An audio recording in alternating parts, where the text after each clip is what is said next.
welcome to the New Generation show here today. Thank you. Yeah. David, you've been around the Rotary family quite a while. Yes. Yeah? Why don't you bring me right back to the first time you heard about it? Well, I was at a gala at the Rotary Club of Brampton.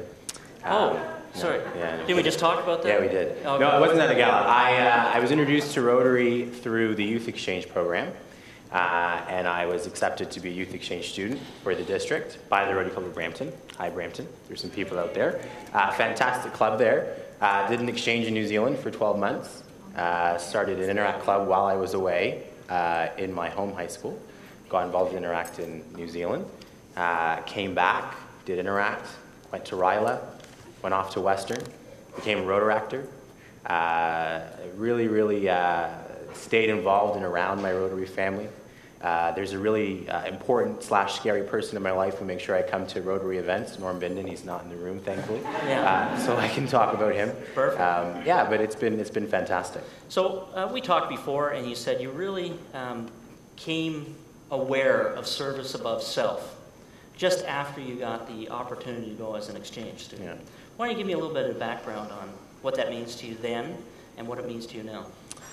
The reason I sort of got engaged with the Rotary Exchange, I was in high school, I was a student leader in my high school, and I knew I wanted to go on exchange, and there was the Rotary Youth Exchange program, and then there was this other youth exchange program that will remain nameless, acknowledging where I am. And I was engaged with both, and I had to make a choice as to what program I would go on, and my guidance counselor sat me down and chatted with me about what Rotary was, and he told me about the professionals and the old white men, and that really excited me. But it's changed. Yeah, and then he told me about Polio Plus.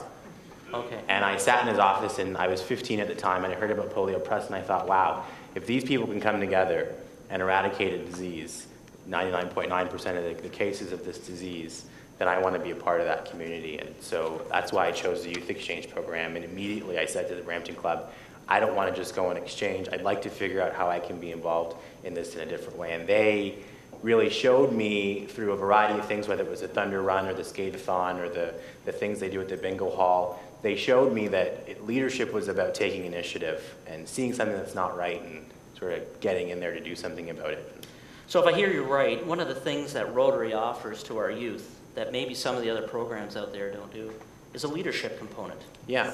So is that how it really put it over the edge for you? Absolutely. And how have you taken some of those leadership skills that you from then and brought them into your career now? Maybe you can give us a little explanation. Sure. I make fun of Norm a lot because it's easy, but one of the things that he likes to do with youth exchange students, and I'm sure he does it with his district colleagues, is push you out in front and sort of force you to learn to swim. And I thank him for that, because what I've been able to do is take those skills and use them to start programs that of interest to me. I've done a few things that I think are really important. I always thought I'd be a lawyer, and I'm not. I'm a public affairs professional, I know. Yeah. And one of the things that I love to do is bring people together around an issue they can care about and work with them to communicate why they care about it. So tell me about some of the things when you were younger that you participated in, because I think there was one with the Terry Fox you did. Yeah, so I chaired Terry Fox Run in London, Ontario. I was the youngest chair in the City of London's history. They were kind of anxious about me chairing their run. And I worked with my colleagues who looked like Rotarians. That was the crack at some of the older generations. No, I'm kidding. They're a little slow. You got to talk slowly. But what was fantastic... Most of them are sleeping. That's why. So. I could see Mike Nell snoozing off of. Is he snoozing? We ended up having the largest run in the history of the City of London's run, raising the most money of any post-secondary institution, and that was quite powerful. So that's enough to do while you're in university? Yeah. Why do anything else? Did you do anything else, or you just call it a day there? No, I was also very involved in Students' Council. I was vice president of my Students' Council, president of our Provincial Lobby Association, worked with Rotaract, did fundraising for a program that we have in Brazil, continue to fundraise for a program we started in high school through Interact that's in Nicaragua. So, just a few things. I work with our Youth Exchange Committee in the district, which is fantastic. I see a lot of blazers with pins and buttons. I work with them every spring, so it's great. So coming back to your experience, you get off the plane in New Zealand. Any differences, or are they just kind of like Canada? Well, I was different. Maybe you can explain. No, I'm kidding. My jokes just start flying today. Like I say, they had a big meal. Yeah. No, the big difference was the language. That was tough. Yeah. Oh, man. Did you take 10 hours of training? Yeah, I went to language camp. Right. Didn't work. I was like, whoa, what's this lamb and green spice you're talking about? No, kia ora to my New Zealander in the back. I saw a silver fern. No, what was different about New Zealand? It was small. No, I'm kidding. It was really different. Okay. I think one of the powerful things for me, when I applied to go on exchange in this district, most of you know we can't pick where we go. We apply, we're accepted, and then we're assigned a country. And I indicated that I wanted to go to India. That was where I wanted to go. I wanted to be in India, completely different. I wanted to learn a language, an emerging economy. At 15, I was really, really eager. And they sent me to New Zealand. I thought, I'm not going to learn anything. It's not going to be any different. Absolutely different. Approach to life, pace of life, approach to education, the value of community, being a small country, living in a small town on a farm with sheep, lots of them, was something really new for the kid from Brampton. And I learned a lot about relationships and what those mean. For a family to take in a child, it's not theirs, from the other side of the world, and raise them, really, because, when I was 15, is powerful. And it's important, and it showed me that caring makes a huge difference.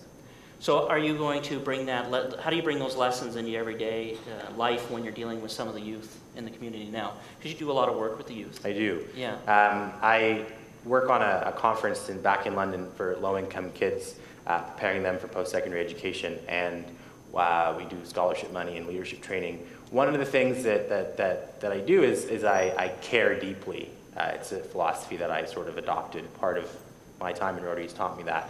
And to be concerned about people for who they are in a complete way. And that manifests itself by listening carefully, not making assumptions, and believing that things are truly different, not better or worse. And that was one of the first lessons you learn as a youth exchange student. It's never better or worse, it's always different. So giving up my legal career, or the aspiration of that, was sort of part of this. I don't think you ever want to tell a room of people that they convinced you not to go to law school, but they kind of indirectly did. Being involved with Rotary and doing service at the level that I was privileged enough to do it at showed me that I can have the impact that I wanted to have by being a barrister and solicitor in a community way, by bringing people together around issues of importance. So part of your job right now is working with youth and the culture of youth and maybe the pop culture. Yeah. Is that correct? Yeah. So what would you say is the major change of the way the youth are thinking now than maybe when you were back on your exchange program? Everybody wants to serve now. And I say that with a broad brush. Obviously, everybody doesn't want to serve, but service has become cool in a way that it wasn't when I was in high school. I was the nerd in high school who did drama and was on students' council and wanted to go to the Family Resource Center and build a new fence for the kids and their parents. But now it's the popular thing to do. You're not really going to be cool if you're not involved. And I think Rotary can take something from that. Are we missing something? Like, is there something missing between us and our younger generation? Like, how do we bridge that gap? If I can speak candidly, and half of them are asleep anyways, it doesn't matter. To engage the type of leader that I think you want to engage, it's about collaborating with youth. And one of the things that I would often say when I was in high school, university, and even now I'm a part of a group in Toronto called the City Summit Alliance, and there's an emerging leaders portion of the council. So we work with people like John Tory and Francis Lankin and Bill Davis and people who are established leaders in the province, and we sit at tables with them, and they often refer to us as the young leaders, and I am very persistent. Francis actually calls me out on it now. I'm persistent to say that I'm not a young leader, I'm a leader. And I want to be acknowledged as such, and I want to work with you as such. And I know that you're a member of the Privy Council and I'm not, but the mentorship that we talk about and the leadership that I think we aspire to can never truly be achieved until you treat people who don't have the same life experience but have similar aspirations as leaders. Yeah.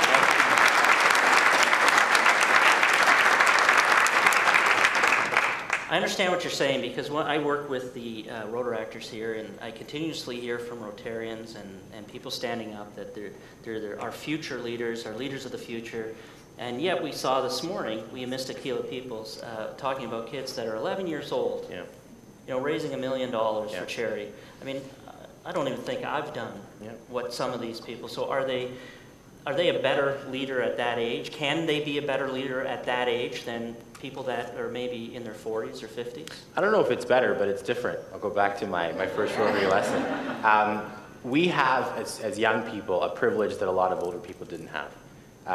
We have access to resources. I have access. Brampton, we make fun of Brampton because they have the ability to write checks, but they're very committed to going out in the community. And as a young person in high school, I had the benefit of knowing that I could go out and make a mistake, maybe order a few extra 100 cupcakes, and the Brampton Club was there to cover the bill. Not encouraging that, please don't do that. But I have access to a resource that maybe Norm didn't have when he was at my age. And I think I have access to things like social media and connections in traditional media that people may not have had at my age. So it's a different kind of leadership, and I think it's complementary to what's currently happening. How are we doing on the social media with connecting with youth? Can I be candid? Sure. Really bad. Yeah. So I on my Facebook profile, if you want to friend me, you can. I'll accept you. It was a joke. I have the Rotary emblem. One of my likes is Rotary International, and so the Rotary emblem is on my Facebook profile. And I'm often teased, just like I was in high school, about what's this motorcycle gang on your Facebook page.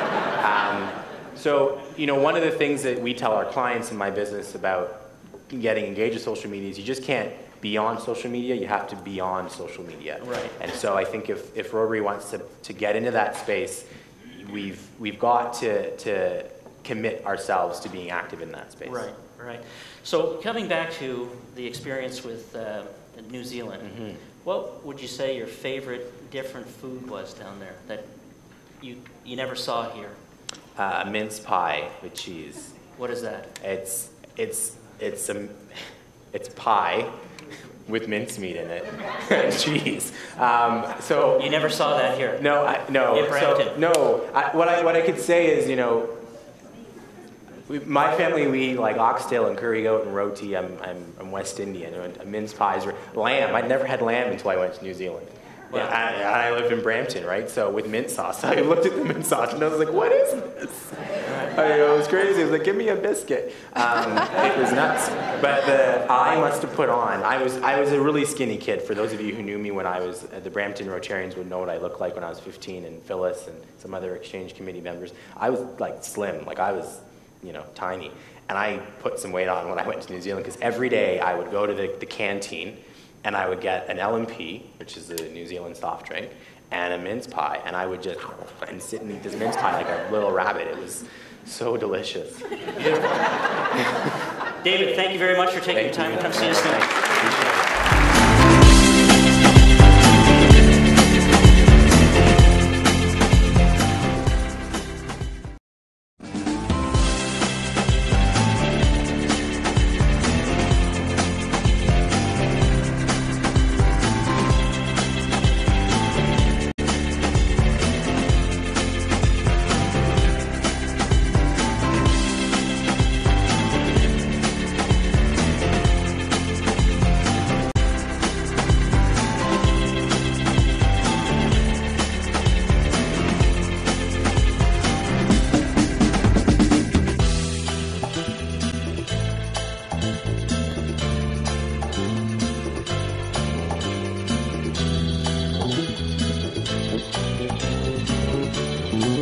Thank you.